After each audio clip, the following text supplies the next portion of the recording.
नाज़रीन इकराम, गुस्ताख नबी के ताल्लुक से दारुल उलूम देवबंद ने आज रात बड़ा ही अहम ऐलान जारी किया है। आप सबको मालूम है कि मलऊन शैतान मरदूद यति नरसिंहानंद ने कितनी बड़ी नबी सल्लल्लाहु अलैहि वसल्लम की शान में गुस्ताखी की थी, जिसकी वजह से इस वक्त मुसलमानों के अंदर एक बेचैनी नुमाया है।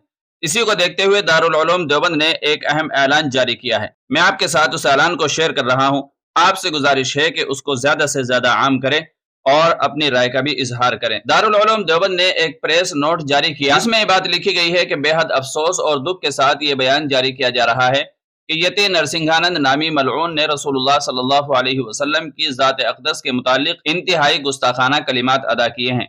यह हरकत न सिर्फ मुसलमानों के ईमान और जज्बात पर हमला है, बल्कि दुनिया भर के अमन इंसाफ के उसूल के सरीह खिलाफ वर्जी है।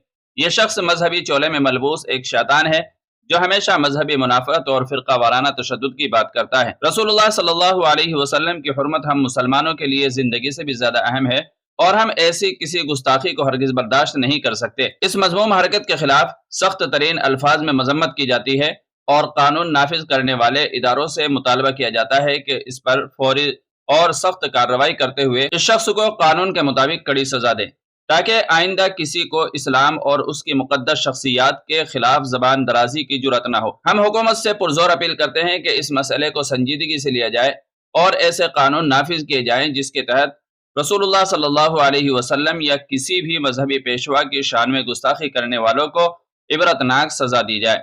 यह न सिर्फ मुल्क में अमन और अमान के क़याम के लिए ज़रूरी है, बल्कि ये लोगों के मजहबी जज्बात के एहतराम का भी तकाजा है। हम तमाम मुसलमान भाइयों से अपील करते हैं कि इस मामले में सब्र और हिकमत का मुजाहरा करें और कानूनी तरीके से इस शर पसंद के खिलाफ अपनी आवाज़ बुलंद करें, ताकि इंसाफ मिल सके और फितना परवर अनासिर को मुनासिब सबक दिया जा सके। तो नाज़रीन किराम, दारुल उलूम देवबंद के इस ऐलान के बारे में आपकी क्या राय है, कमेंट करके ज़रूर बताइएगा और चैनल पर पहली बार आए हों तो सब्सक्राइब भी कर लीजिएगा।